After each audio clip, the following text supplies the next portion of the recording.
இந்த Punto பீன்ஸும் கோஸும் add பண்ணி நம்ம பொரியல் பண்ணலாம் ஃப்ரெண்ட்ஸ். இந்த பிண்டோ பீன்ஸை இப்போ வேக வச்சுக்கலாம் ஃப்ரெண்ட்ஸ். உப்பு போட்டு இதை வேக வச்சுக்கலாம். இப்போ இதில் ஆட் பண்ணி உப்பு ஆட் பண்ணிக்கலாம் ஃப்ரெண்ட்ஸ்.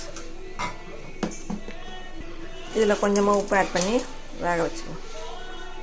இப்போ தண்ணி ஆட் பண்ணிக்கோங்க ஃப்ரெண்ட்ஸ். இப்போ இது ஒரு 10 நிமிஷம் வேகட்டும் ஃப்ரெண்ட்ஸ். வெந்த உடனே எடுத்துக்கலாம். இப்போ இதை மூடி போட்டு 10 நிமிஷம் வேகட்டும்.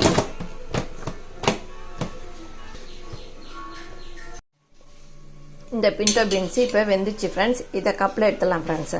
இது நம்ம நைட்டே ஊற வச்சிடணும் ஃப்ரெண்ட்ஸ். இது அப்போ தான் இது நல்லா வேகும், இல்லைன்னா வேகாது ஃப்ரெண்ட்ஸு. இப்போ இந்த கோஸை ஒரு 2 நிமிஷம் மட்டும் வேக வச்சுக்கலாம் ஃப்ரெண்ட்ஸ். 2 நிமிஷம் தான் வேகணும், அதுக்கு மேலே வேகக்கூடாது, குழாயிடும். இதில் கொஞ்சமாக உப்பு ஆட் பண்ணிக்கலாம். இப்போ இதில் உப்பு இருக்குது ஃப்ரெண்ட்ஸ், அதனால் இதுலேயும் உப்பு கம்மியாக போட்டு வேக வச்சுங்க. ரெண்டும் ஆட் ஆகும்போது உப்பு ஜாஸ்தி ஆகாது பார்த்துக்கலாம். இப்போ இது 2 நிமிஷம் மட்டும் வெந்தால் போதும் ஃப்ரெண்ட்ஸ். இது இப்போ இந்த கோஸை இப்படி தான் ஃப்ரெண்ட்ஸ் வேகணும், ரொம்ப வேகக்கூடாது. இது பாருங்க, நல்லா உதிரியாக குழந்தை இருந்தால் நல்லாவே இருக்காது இந்த பொரியல். இப்போ கடாய் வச்சு எண்ணெய் ஊற்றியாச்சு ஃப்ரெண்ட்ஸ். இதை தாளிச்சிடலாம் ஃப்ரெண்ட்ஸ். கடுகு போடுங்க, கொஞ்சமாக பருப்பு ஆட் பண்ணிக்கோங்க, உளுத்தம் பருப்பு, கொஞ்சமாக வெங்காயம், பெருங்காயம் ஆட் பண்ணிக்கோங்க, காஞ்ச மிளகா, கொஞ்சமாக கருவேப்பிலை. இந்த பிண்டோ பீன்ஸும்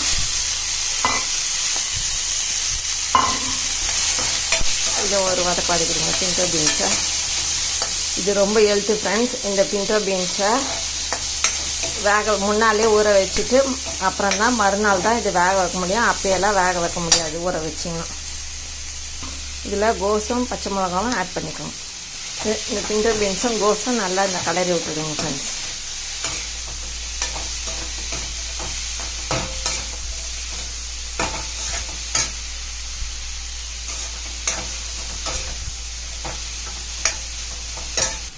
இப்போ தேங்காய் திருவி வச்சதை இதில் ஆட் பண்ணுங்க.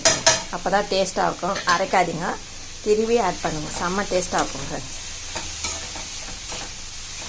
உடம்புக்கு ஹெல்த்து ஃப்ரெண்ட்ஸ் இது.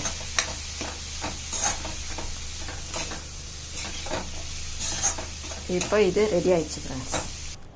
இந்த பிண்டோ பீன்ஸும் கேபேஜும் பொரியல் ரெடி ஆயிடுச்சு ஃப்ரெண்ட்ஸ். இந்த வீடியோ பிடிச்சிருந்தால் லைக் பண்ணுங்கள், ஷேர் பண்ணுங்கள், சப்ஸ்கிரைப் பண்ணுங்கள் ஃப்ரெண்ட்ஸ். டாடா பாய். மீண்டும் அடுத்த வீடியோவில் சந்திப்போம்.